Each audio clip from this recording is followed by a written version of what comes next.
Are you ready to create a life you crave?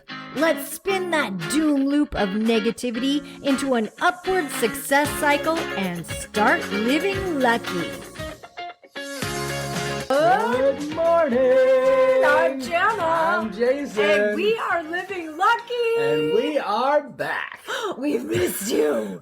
We've missed you. We've missed you. We've missed you. Oh, doesn't it feel good to be back? It feels great to be home. It was fun to go on a little vacation. We've been in Managua, Nicaragua.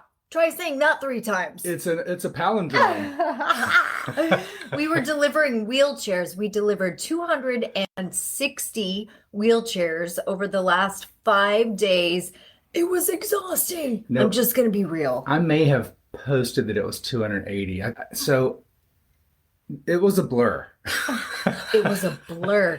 One delivery just started bleeding into the next. I tried Good learning choice names. of words. Let me just tell you how the trip started. Hi, Sheila. Oh my gosh, Sheila, we've missed you. We've missed you. As you know, Sheila, we get to the airport. I showed up in literally my yoga pants. I didn't have makeup on. I'm like, you know what? We have the whole day of just traveling. I'll put my makeup on when we get there. Nice, relaxing day. Well, the FAA halted all flights. Shut it down. And next thing you know, we're stuck in an airport for hours. And so we're like playing charades. We're doing this game that we totally made up where you put your headphones in, you start singing songs, and you ask random strangers, hey, can you guess what I'm singing? Name that tune. We were being so silly. And we finally get on a flight. We're so excited. Okay, woo, woo, woo, woo. We barely make our connecting flight. I was 100% confident we weren't making it. Like, I'd let go of all stress. Jason literally carries me like potato sack style off this plane so that we can run through the airport and make our connection. However, our luggage did not make it. Yeah, they wouldn't let me go down underneath and get the luggage out of the bottom of the plane. Try being in a foreign country without your luggage. You saw the way I looked, right? I had these leopard, bright yoga pants, no makeup, and that's what I wore for the first 3 days. Whoa, go me, right? Too bad I don't wear makeup because I just took a carry-on bag. And you don't realize what you miss until you don't have it. You don't know what you got until it's gone, like baby. Those little Huggies wipes, I miss those. I use those for everything, and I missed those. And they don't call them Huggies in Nicaragua. Plus, I mean, the group that we were with, all of the pumps for the wheelchairs. So we're delivering wheelchairs. We don't have pumps to air up the tires. So there were 6 pumps in the checked luggage for Chair the Love, and that didn't make it. So it was a challenge. All the wheelchairs have these little hand pumps that are literally like a Cracker Jack style pump. Hi, Becky and Lisa. Thanks so much for jumping on. Becky, we are glad to be home. so much. Buenos dias. Buenos dias. I love it. And thank you for the birthday wishes, Sheila. But these little bicycle tire pumps that came with the wheelchairs, they are meant for a one-time use. Yeah, it's like to add maybe a little. And 40 pounds each. Just stop. That's not what I meant. That's not appropriate, Jana. Get your mind out of the gutter. Back it up, chauffeur. Back it up. Get your mind out of the gutter. At any rate, it was a cluster. I'm telling you, we're trying to deliver wheelchairs and nobody speaks the language, and we're trying to pump up tires and nobody understands. They're like, wait a minute, our wheelchairs are right here. Why can't we get in them? And I'm like, no, they need air in the tires. And woo! Oh my gosh! And we had a little bit of a pickle. When it takes 87 pumps from that Cracker Jack pump, people for are like each tire. For each tire. So in the first, you gotta laugh from Sheila first delivery, I was timid and just doing the The pump.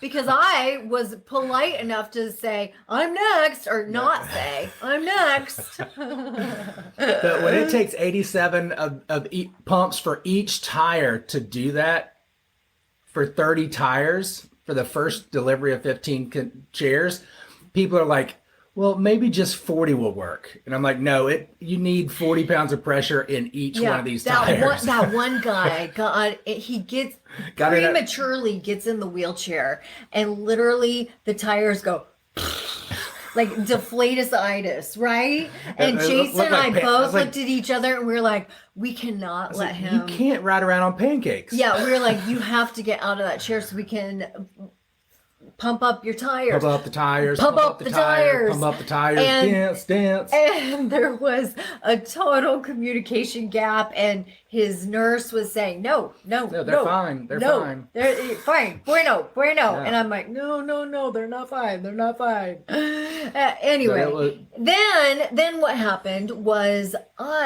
you know how when I left, I mean, I've literally been sick since Christmas. So I was worried about the head cold and the congestion, and I was really trying to take care of myself in that capacity. Yeah. Well, when I got there, I got the Montezuma flu.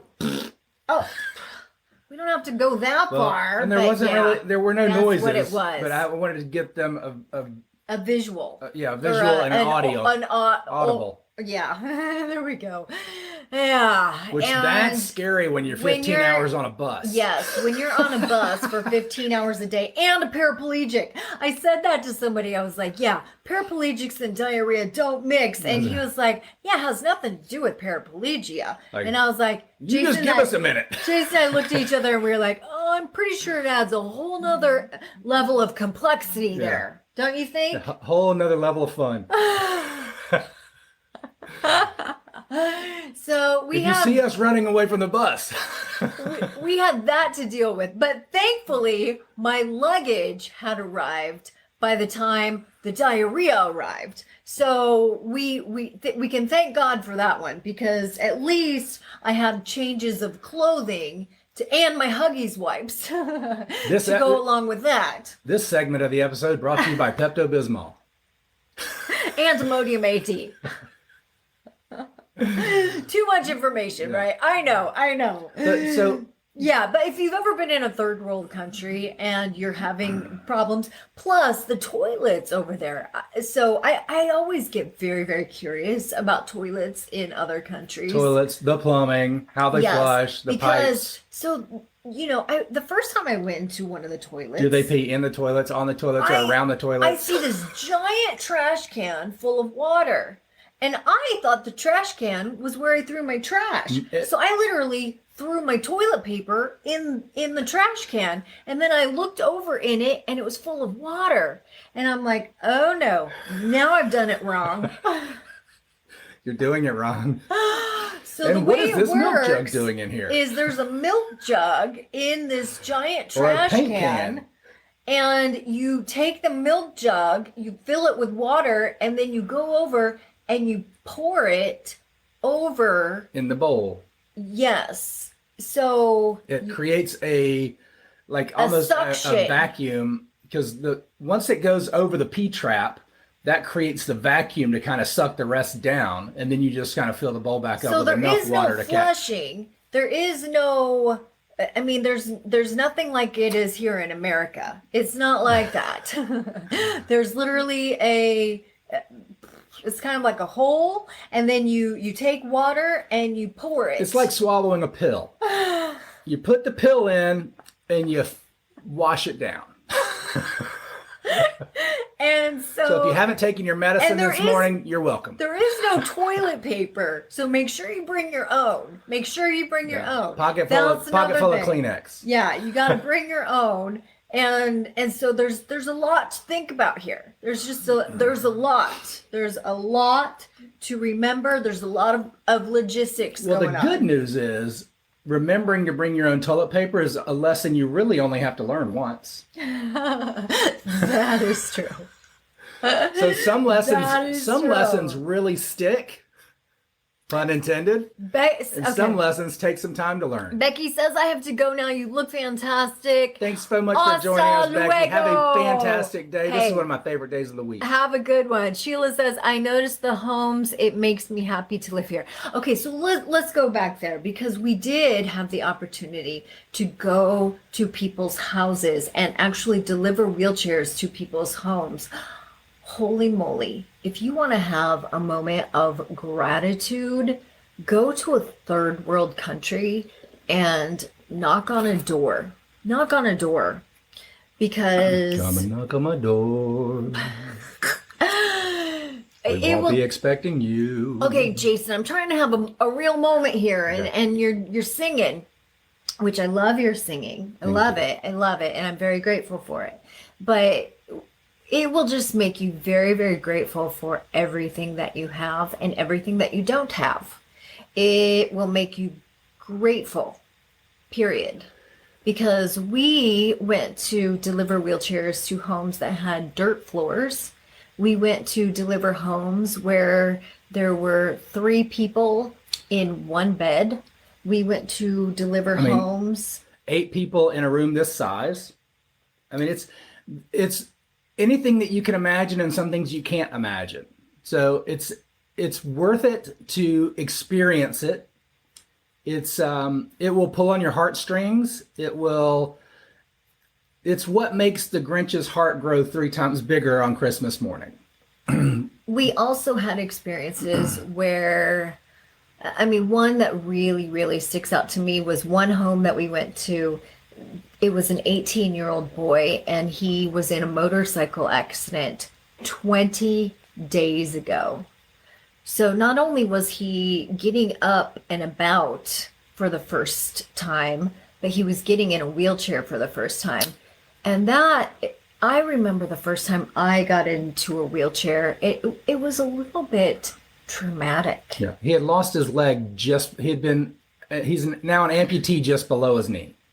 And you could feel the sadness and the hurt, despair, and the pain, the loss of hope. And you could tell he didn't want to. He was grateful for us being there and giving him the chair, but he didn't want this to be his reality. Yeah. He did not want this to be his life. And so I felt, why me? If anyone could understand what he was going through, it was me. Like, it almost felt like God was putting me there for a reason.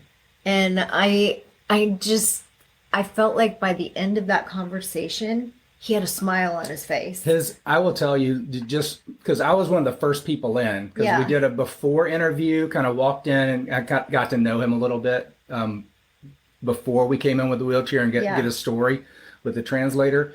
And after you came in, after we gave the chair and you came in and you were talking with him about kind of your journey through your accident and your mindset shift, his demeanor, everything had changed. His shoulders were back. It was kind of like taking the dream camper around and talking to people who had no hope.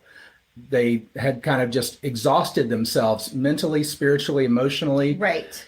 And he saw the light and knew that there was a path forward and that there was a place for him and that there were so many exciting adventures in his future. And then we also had experiences like Stephanie, who was a young 24-year-old girl. Is this in the bright yellow that was just smiling? She was beaming. She was beaming from ear to ear. She was popping wheelies. Oh, I remember. By the time we left, she is a young she works in a lab student. And she walks with braces. This is her first wheelchair. Born with spina bifida. Yes, and I was so happy for her because, walking with braces is one thing, but it can be extremely tiring when you're walking with braces and crutches all the time. So to have a wheelchair, she's going to be zipping around all over that city. Yeah, and she works in a medical lab during the day and then helps her family run a library and kind of bookstore and school supplies out of their house in the afternoons and on the weekends. And then lastly, because I don't want to bore you with all this, but it just was so life-changing, is that sometimes it's not only for the recipient of the wheelchair, but for the caretakers and the families. And I know that there was one family at the end where we went to deliver the wheelchair, and the recipient was kind of like, okay, thank you. You know, there wasn't much emotion. Yeah, she had kind of gotten to the point where it was just like, this is my life. She was older, but the daughter was the caretaker. Just and melted. So we called the daughter over, and we were like, how is this going to change your life? And all of a sudden, the tears She melted in relief. She did. And that's the only way to describe it. She melted. Like, it was, I got goosebumps all over my body right now because her relief melted, because her whole community would ask her every day, they thought the mother had died because the mother never left the house. Is she okay? How are you? They never saw her. They never saw her mom because she was always taking care of her mom. She couldn't get her mom to medical appointments. Her mom never saw the outside of the house. Right. It was tragic. Oh, and how about that one guy who looked like a Hollywood movie star? Oh my gosh. Everybody on the bus, there were 6 of us in the group, and we were all like, oh my God, he should be an actor. I put a lot of pictures in the members group. Okay. So people that are in our members only group saw a lot of the pictures, and his picture may be in there, but I mean, mobility impairments don't discriminate. Oh yeah, it can happen to anybody. And in fact, whether you're it's going to hit us all poor, sooner or later. Old, young, any color, race, ethnicity, gender, whether beliefs, your sexuality, whatever your beliefs are. Yeah. Here in the disability world, we are the most diverse group there is. We accept everybody. We are all about inclusion. That's right. Regardless of how much you want to be kept out. If you live long enough, you will experience a disability at some point in your life. Yeah. I always say that. And he looked like a movie star, just like straight out of a novella. He did. He was like a mix between, who's the guy Ricky Martin? from Saved by the Bell? Who's that? You know. Yes, Slater. Yeah, Slater. He was a mix between Slater, but he had a little Brad Pittism in him. Mm-hmm. You know, Brad Pittism in him. Yeah. Brad Pitt from Troy. Yes. He had like, his skin just felt like it was a nice mocha color. Yeah. It was a nice mocha color, and he had like this hair that just kind of feathered. And his smile actually had like that twinkle when he smiled. It literally sparkled. We all were like, I was like, what the heck just happened? Right. We were mesmerized. Is there someone shooting a Colgate commercial in here? We've gone way too long, but we've missed you guys. We've missed you. Chiron says this is amazing. Brenda. And Chiron also asked where the coffee cup came from. Crazy Jugs, and I'll put the link in the comments here because they make all of our coffee mugs for us. They do. They make all of our coffee mugs. Becky says, I am a Spanish teacher and have been leaving for my school super early in the morning. I've missed you both very, very much. Well, we are back. We are back, and we are here, and we will be very, very consistent from here on out because we've been posting these as our podcast as well, which our podcast community is growing extremely rapidly. Yes, so make sure you hit either a heart or a like or a frown or whatever you need to hit, and hit that share button because no frowns. Hit whatever you need to hit. Turn those frowns upside down. We need some type of reactions and some type of comment. So thank you all so much for showing up and being with us this morning, and we are glad to be back with you. Have a great day. Bye-bye. If the idea of living lucky appeals to you, visit us at startlivinglucky.com.